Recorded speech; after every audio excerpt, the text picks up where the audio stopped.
Selamat pagi semuanya. Pagi Pak. Pagi Pak.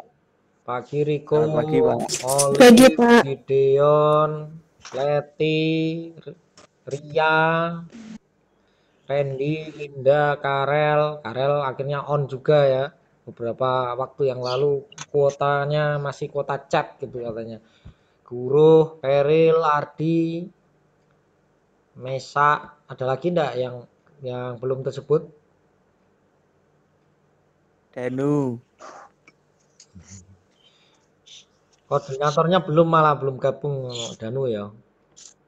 Ini tanggal 3, absen 3 adalah absen 3 sopo ya? Sampai lali tuh aku.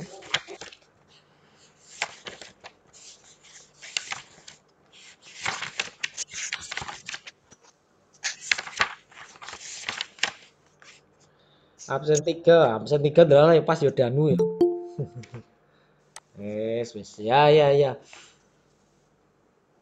Bulannya bulan 8. Nah, Gideon Pak Pahan berarti. Kita minta tolong Gideon nanti dipimpin doa dulu Gideon.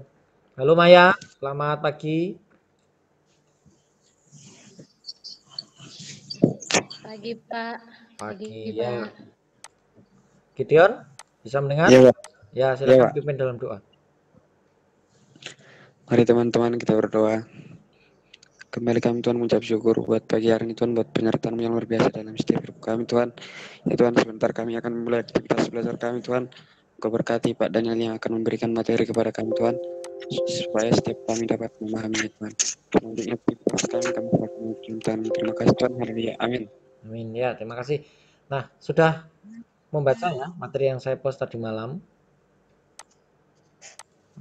Contoh Ya gambar, Pak. contoh gambar dan ascendingnya kita akan coba ulas. Nanti kalau waktunya kurang, kita kan sampai jam 9, 9 lah, supaya kuotanya tidak terlalu banyak habis. Kita cepat saja. Kalau memang ada yang perlu kita bahas atau ditanyakan langsung saja. Oke. Ini kelihatan apa enggak? Kelihatan apa enggak ya? Kelihatan. Kelihatan, Pak. Kelihatan Pak.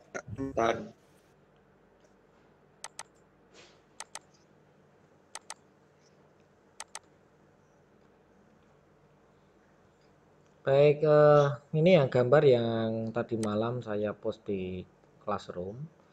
Nah, Classroom itu silakan nanti sampai kalian ujian akhir itu materi-materi yang ada di situ kan bisa di-download sewaktu-waktu ya. Itu dimanfaatkan saja bentuknya PDF. Jadi untuk kalau sekarang kan nggak perlu flash disk, tinggal unduh ini aja, nanti bisa dibaca di gadget masing-masing. Nah, bentuk ujiannya ya tentunya tidak bentuknya materi pertanyaan apa gitu ya, yang di materi ada, tapi sifatnya nanti sudah ke analisis karena kalian kan nanti bisa open file istilahnya, bukan open book tapi open file. Materi-materi yang ada di situ semua.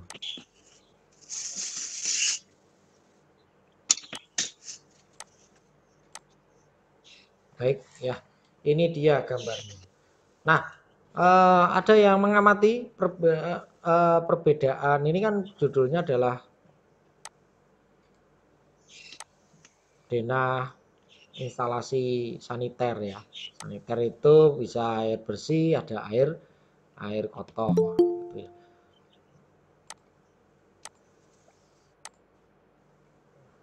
Ya, Daniel baru bergabung. Nah, kalian lihat di sini. Mulai dari pintu depan,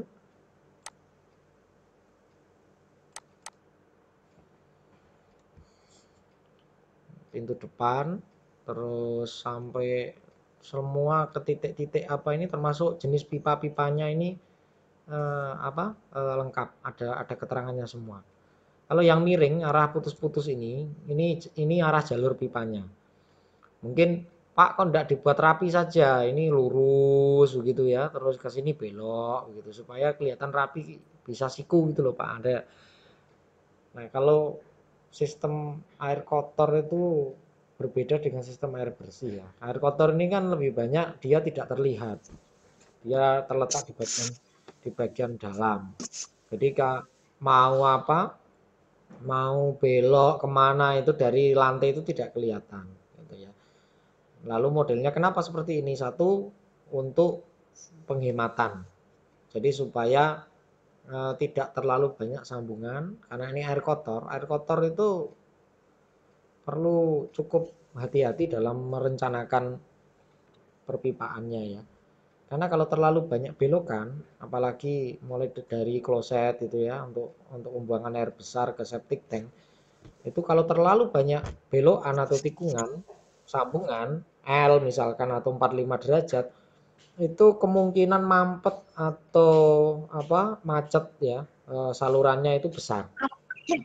Nah, kalau macet ya berarti kloset itu kan tidak bisa digunakan karena tidak lancar gitu. Ketika kita siram ya yang terjadi malah kloset kita akan semakin penuh dengan air. Nah, itu yang terjadi. Makanya untuk pipa pembuangan air kotor ya, khususnya dari kloset ke septic tank ini dibuat jalur terpendeknya. Satu untuk penghematan. Yang kedua, kalau ini bisa lurus malah lebih baik. Jadi air kotor itu ketika selesai langsung disiram itu langsung lancar gitu sampai septic tank, tidak ada hambatan. Begitu pula dengan sistem yang lain. Nah, ini ada jalur ke sini. Kayak jalur pesawat begitu ya. Dan logonya notasinya kalian bisa lihat. Di sini ada putus-putus. Di sini ada putus-putus tebal, terus ada garis lurus. Nah, ini kalian perlu perhatikan karena apa? Ini adalah simbol yang sudah paten. Kalau simbolnya lurus itu berarti garis lurus itu instalasi air bersih. Kalau putus-putus itu instalasi air kotor. Kalau putus-putus yang tebal ini air kotor untuk pembuangan air limbah rumah tangga ya, seperti kamar mandi itu kan ada 2 instalasi air kotor. Yang pertama itu di bawah kloset, yang kedua adalah di lantai kamar mandi. Nah, yang ada bak kontrolnya ini itu yang untuk lantai kamar, untuk pembuangan seperti di lantai kamar mandi, reservoir wastafel, urinoir dan lain sebagainya itu. Terus dapur, wasbak itu pembuangannya jalurnya melalui yang pipa tebal ini. Kemana dia? Dia diarahkan ke bagian riol jalan. Riol jalan itu selokan kalau istilahnya bahasa umumnya itu selokan ke jalan. Dan pemasangannya yang baik tentunya itu setiap beberapa meter itu ada titik bak kontrol. Ada yang tidak tahu bak kontrol? Atau belum pernah melihat? Di sekolah kita banyak bak kontrol tuh. Di sebelah lab kita itu yang berimpitan dengan lab TKRO itu ada bak kontrol besar. Ya, tidak tertutup, itu terbuka. Seharusnya bak kontrol itu tertutup karena kadang-kala menimbulkan bau yang tidak sedap gitu ya. Terus di lab boga itu kalau kalian pernah masuk itu ada semacam di lantainya itu ada kayak lubang-lubang angin terbuat dari stainless. Nah, itu bak kontrol, isinya perangkap ya. Perangkap nasi dan lain sebagainya. Kalau teman-teman boga mencuci itu kalau ada sisa nasi itu kalau tidak lolos di saringan basbak itu nanti akan ditangkap di saringan bawah. Supaya apa? Harapannya supaya ketika sampai airnya itu ke belakang ke lab kita, dekat lab kita itu tidak bau. Tapi ada yang bertanya, Pak, kenapa kok seringkali bau gitu setelah mereka praktek selang beberapa hari? Ya karena kadangkala teman-teman boga ini tidak disiplin. Saringannya supaya airnya itu cepat, buangnya juga gampang, tidak perlu cari plastik atau apa. Saringan itu dibuka saringannya sehingga air bercampur sisa-sisa nasi dan lain sebagainya itu langsung masuk ke saluran kita. Nah, itu yang menimbulkan bau. Nah, itu perlu edukasi sebenarnya. Jadi segala perlengkapan yang sudah ada di wastafel juga ada saringannya. Ya. Terus Buat di wasbak lebih kecil lagi saringannya karena itu nanti kan harus untuk mencuci sisa-sisa nasi dan sebagainya. Kadang-kala ada yang nyangkut di situ. Kalau wastafel dia saringannya agak besar. Nah, itulah kenapa wastafel bisa boleh buat nyuci piring enggak, Pak? Ya, harusnya enggak boleh karena itu sebenarnya untuk cuci tangan dan untuk cuci muka sebenarnya.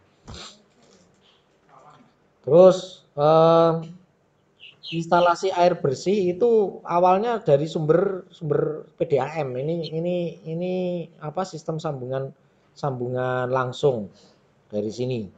Dialirkan ke kemana ya? Kalau sini ada wastafel berarti diarahkan ke wastafel dulu. Nanti akan perlu cabang. Nah, kalau sistem air bersih ini mau dibuat cabang LL segala macam boleh. Hanya kalau dari sumber utama PDAM ini perlu pipa yang agak besar. Biasanya satu inch atau 1/4. Ada yang tahu enggak kenapa perlu pipa besar? Kenapa enggak setengah inch semua aja, Pak? Gitu. Ada yang tahu kira-kira? Pas semua? Kenapa pipa utama perlu untuk jalur utama perlu pipa yang dimensinya besar? Saya Pak. Soalnya kan mungkin itu Pak, gara-gara kan nanti bercabang-cabang Pak air bersih itu Pak. Ada yang ke kamar mandi, ke dapur. Nah itu kan perlu tekanan airnya juga yang besar juga Pak pertamanya Pak. Ya. Ya, terima kasih Riko. Adi mungkin ada tambahan? Saya Pak, Victor. Victor. Oh, Victor kok namanya Ardi di sini? Kamu jangan Gabung Pak, gabung. berimpitan lagi kamu ini jangan. Oh, ini Pak. Ini Pak, karena Pak tekanan dari pipa PDAM itu kan agak besar Pak. Jadi dibutuhkan semacam kayak tingkatan proses gitu Pak. Dari tekanan yang agak besar di filter ke pipa yang agak sedang, baru masuk ke pipa-pipa yang mungkin pipa-pipa yang kecil Pak, yang mungkin 1 meter gitu Pak. Satu apa? Pipa yang 1 dim atau 1 mili ya Pak? 1 mili. Ya, diameter.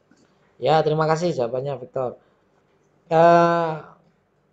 Dua teman tadi sudah menyampaikan jawabannya cukup bagus gitu ya, benar gitu ya. Yang tepat adalah pipa, kenapa dari saluran utama yang saya tadi sebutkan dari sini itu sebelum dia bercabang itu perlu pipa yang dimensinya besar 1/4 atau 1 inch gitu. Supaya apa? Menjaga tekanan air itu sampai ke bagian yang paling jauh di sini mana? Di daerah sini tuh ada keran tuh untuk nyiram tanaman nih di sini. Ini paling jauh nih. Jauh dari sini maksudnya, jauh dari sumber. Jauh dari sumber. Nah, di sini. Ini kan ikut saluran air bersih ini. Nah, itu supaya tekanannya itu sampai. Kalau di sekolah kita itu dari tower itu titik paling belakang itu kan tempat wudhu musola dan daerah di karpet hijau sana. Ada wastafel tuh di situ. Nah, kalau kalian buka airnya tekanannya masih kan? Masih gitu. Tetapi tekanannya kadang-kala tidak sama. Tidak sama. Kenapa? Semakin jauh dari sumber, itu tekanannya kan mengecil.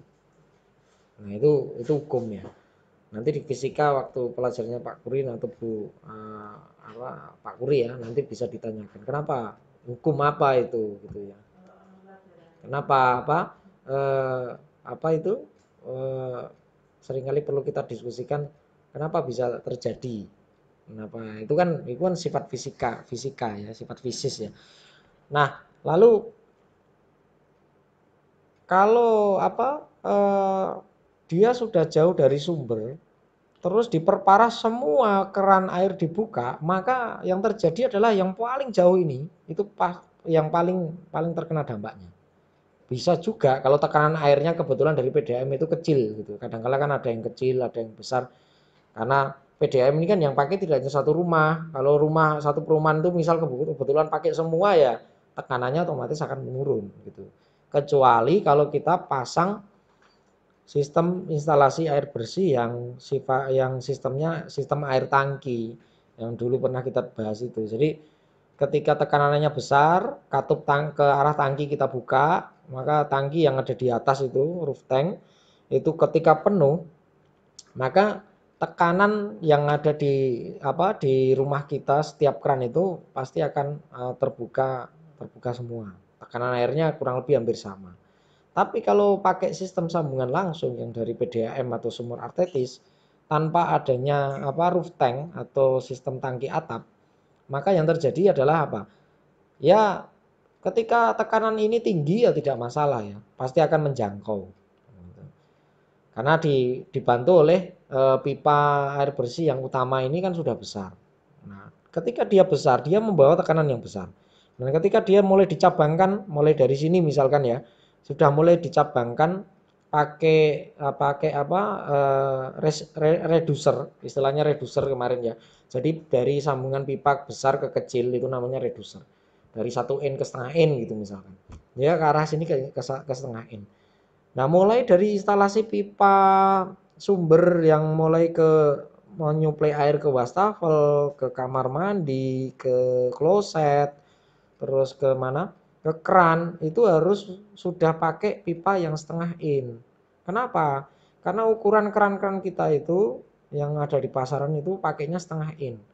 Nah, kalau ini tidak direducer, tidak pakai reducer, ya kita susah cari keran yang ulirnya itu yang 1 in itu di toko bangunan manapun itu saya kira di sini tidak ada yang jual. Ya makanya harus di reducer. Jadi cukup jelas ya kenapa kalau sistem sambungan langsung itu ini perlu pipa yang agak besar. Jadi tujuannya sebenarnya untuk itu. Tujuannya untuk itu. Nah, kalau sudah mau masuk ke instalasi ini berarti harus di reducer, dikasih reducer.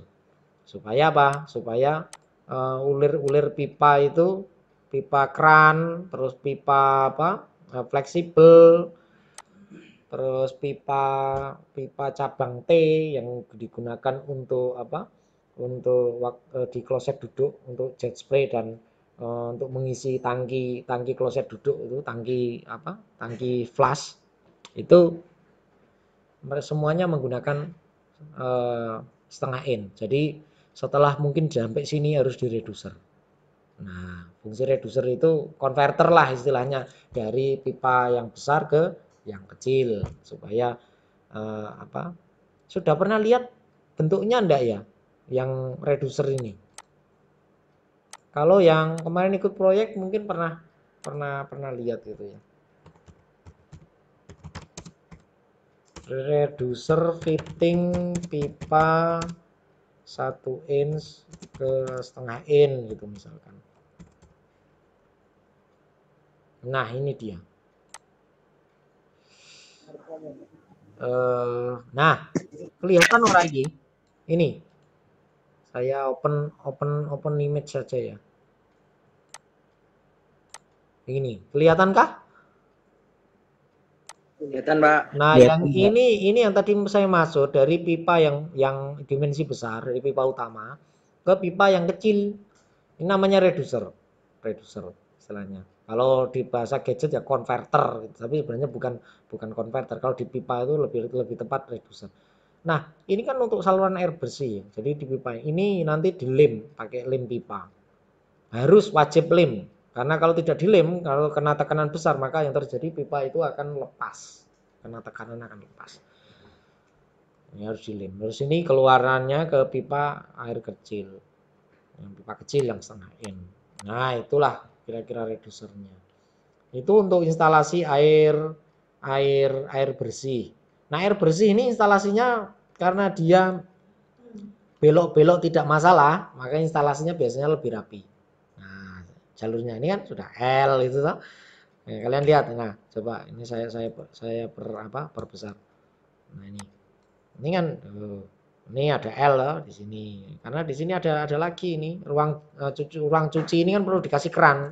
Nanti kalau ada mesin cuci atau apa kan butuh air bersih itu. Enggak mungkin kan kalian narik selang dari garasi atau dari mana itu untuk mengisi air bersih kan supaya praktis ya.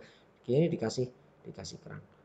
Terus dia dari keran ada cabang lagi. Ini pakai cabang apa kalau begini? Pakai T gitu ya, pakai T karena bentuknya T. Jadi ada yang mengalir ke sana, ada yang mengalir ke sini. Terus dia mau ke arah kemana? Nah, di sini apa? Pakai apa sambungan apa ini? Sambungan elbow, elbow atau L gitu ya. Ini pakai elbow. Dia sampai di sini. Udah. Ini ruang apa ini? Ini taman ya. Berarti ini kemungkinan diberikan keran itu untuk menyiram rumput yang di sekitar sini karena di sini desainnya taman. Itu. Nah, ini yang warnanya kotak ada silangnya ini namanya bak kontrol. Bak kontrol. Kenapa? Setiap kali sampai pojok atau beberapa meter itu dikasih bak kontrol. Tujuannya kalau terjadi penyumbatan itu langsung bisa dilihat. Menyumbatnya di mana? Di bagian sini misalkan. Oh, kenapa ada sumbatan? Ternyata mungkin ada yang buang waktu nyiram itu tanah, ada beberapa tanahnya yang ngikut gitu misalkan, terus ngumpulnya dari sini terus dialirkan ke sini, jadi numpul banyak di sini sehingga ke arah depan itu salurannya tersumbat. Nah, ini tinggal dibuka aja terus pakai cangkul begitu atau pakai cetok ya, diambili kotorannya. Kadangkala yang sering nyangkut di sini itu kalau enggak rambut itu ya sisa-sisa daun atau tanah paling banyak gitu ya. Terus diambil, setelah itu lancar lagi. Memang wajib perlu dikasih bak kontrol. Nah, ini nanti ada bak kontrol lagi sampai di depan. Ini air limbah ya, sampai ke sini. Di depan pun masih dipakai bak kontrol lagi, baru langsung dialirkan ke saluran riol kota istilahnya, atau kalau ke selokan. Normalnya begitu, harus begitu. Karena kalau tidak, ya kalau ada terjadi penyumbatan ya kita tidak tahu. Ini misalkan instalasinya kan di bawah semua ini. Kalau tidak dikasih bak kontrol ya wes. Mau bagaimana lagi? Masuk buat saluran baru. Kalau bongkar ngeduk gitu ya, kita kan kayak dukun menebak-nebak yang mana yang nyumbat ya. Tapi kalau punya bak kontrol seperti ini, tinggal dibuka aja. Ini kosong, berarti bukan ini kosong. Nah, terus sih, oh yang sini yang penuh, berarti ini diambil. Ini kosong semua ya Pak? Ya nggak mungkin ya, goib gitu ya. Ya kita cari bak kontrol pasti ada yang tersumbat. Kalau memang aliran pembuangannya itu mampet, ya, mampet, itu pasti ada yang tidak beres. Nah, sebelah sini juga sama. Jadi kalian harus membedakan mana yang langsung ini lubang kloset ini ke septic tank itu notasinya apa, terus yang di sini. Nah, ini limbah dari mana Pak? Ini limbah dari kamar mandi WC ini. Kalau kalian mandi itu air sabun ya, air sampo itu kan masuknya ke sini. Nah, di sini juga ada saringannya untuk menangkap rambut. Biasanya yang sering samponan itu kan pasti rambutnya setidaknya ada yang rontok di sini, terutama yang cewek itu pasti banyak yang rontok. Nah, kalau rontok ya ada saringannya toh, ambil tisu, diambil rambutnya, buang tempat sampah. Jangan diambil rambutnya, dibuka tutupnya, setelah itu dimasukkan diguyur. Nah, itu yang namanya sama saja kita membuang rambut ke dalam saluran air kotor, itu sangat berbahaya sekali. Nanti kalau mampet jadi repot. Jadi fungsi saringan ini sebenarnya menyaring ya istilahnya ya, limbah atau kotoran yang sifatnya nanti bisa berisiko menyumbat saluran, karena saluran ini kan kecil. Dimensinya kalau saluran air kotor itu idealnya pakai pipa yang 4 inci. 4 inci itu sudah besar ya. Jangan pakai yang 1/4 atau berapa. Yang untuk saluran besar yang ada bak kontrolnya ini baiknya pakai 4 inci. Ya, jadi supaya tidak meminimalisir terjadi penyumbatan. Itu kira-kira. Nah, untuk pertemuan selanjutnya sebelum nanti kita diskusi, Pak Daniel akan istilahnya nanti akan jadi artis video ya. Saya akan dibantu Pak Rifan. Nah, mungkin kalau coba nanti dengan kolaborasi dengan Bu Mega atau Pak Lili, nanti kita akan coba mendemonstrasikan praktek pemasangan wastafel. Nah, itu sebagai sebagai puncak dari materi plumbing ini. Nah, jadi Silahkan kalau di rumah misal ada pipa, ada fitting, ada wastafel. Nah, kebetulan waktu mau ngerjakan malah bagus dipasang sendiri gitu setelah tutorial dari kita, teknik penyambungannya bagaimana, terus sambungan air kotor, air bersihnya bagaimana, nanti uji coba kebocorannya bagaimana. Nah, itu nanti kalau sukses ya malah bagus di video ya. Terus di share di kelas kita malah akan jadi lebih bagus. Nah, saya paham bahwa khusus kelas kita ini kan agak repotnya begini. Kalau yang di asrama mah boleh aja ya praktek di sekolah gitu. Tapi yang di rumah ini kalau kalian praktek otomatis beli material sendiri dan material kita itu harganya tidak murah sebenarnya. Cukup mahal. Nah, jadi ya kalau memang tidak puas dengan video yang kita share ya memang harus praktek ya. Tapi kalau memang tidak ada biaya atau tidak ada sarana prasarananya ya jangan dipaksakan. Nanti kita doakan kondisinya segera membaik kalau kita bisa praktek di sini. Jadi itu harapan saya. Nah, dari sini ada pertanyaan enggak mengenai gambar ini? Kita belum masuk ke SNI ya. Kita akan lanjut dari Kamis besok. Saya, Pak. Silakan. Itu untuk jarak pipa kontrol itu minimalnya idealnya berapa, Pak? Jarak pipa apa? Kontrol, bak kontrol, Pak. Bak kontrol. Bak kontrol itu minimal idealnya setiap 4 meter itu harus dikasih. Minimal ya. Minimal. Tapi kalau salurannya itu memanjang dan itu resiko untuk sumbatannya itu kecil, ya itu lebih dari 4 meter saja boleh. Kayak di lab kita itu ada jarak bak kontrol. Yang pertama itu di pepetannya berimpitan dengan lab buka itu ada bak kontrol satu, ya kan? Itu ya untuk mengatasi kalau ada sumbatan ke arah pembuangan ke lapangan. Terus bak kontrol kedua itu kalau itu yang berimpitan dengan lab TKRO itu kan jaraknya kurang lebih itu berapa meter? Lebih dari 10 meter. Karena itu jalurnya lurus dan terbuka. Itu kan saluran terbuka tuh karena dari paving ke lab kita itu kan dihubungkan pakai besi. Ini ingat ya, pakai besi toh, besi apa itu? Besi rangkaian gitu loh. Nah, supaya itu dulu kan garasi sebenarnya. Nah, jadi itu saluran terbuka. Jadi aman. Tapi kalau saluran tertutup itu jangan sampai panjang-panjang. Ya minimal 4-5 meter itu harus dikasih apa? Bak kontrol untuk memudahkan kita kontrol. Terus mungkin ada yang tanya lagi, Pak, nah itu dari kantin sampai pojok belakang itu yang dekat tempat wudhu itu kenapa baru ada bak kontrolnya? Ya itu tadi karena salurannya besar dan terbuka. Jadi resiko sumbatannya itu kan kecil. Kalaupun ada sumbatan itu kan pasti kan terlihat. Nah, pojok kenapa harus dikasih bak kontrol? Supaya setelah dari tempat wudhu yang pojok itu kan langsung masuk ke saluran tertutup. Ya kan? Sampai ke karpet hijau itu kan tertutup, enggak ada pipanya, enggak kelihatan loh. Nah, itu perlu bak kontrol supaya apa? Memastikan air yang dari jalur kantin sampai belakang itu tidak membawa sampah atau daun dan lain sebagainya. Jadi mampet di situ. Nah, jadi tinggal diambil, lalu air yang mengalir sampai ke karpet hijau saluran tertutup itu aman. Nah, di situ ada bak kontrol lagi enggak, Pak? Ada sebenarnya. Di antara gedung C dan D itu ada. Kalau kalian besok ke sini ke sekolah, coba kalian cari ada kayak cor-coran betonnya itu di antara paving. Nah, itu kalau dibongkar itu bak kontrol.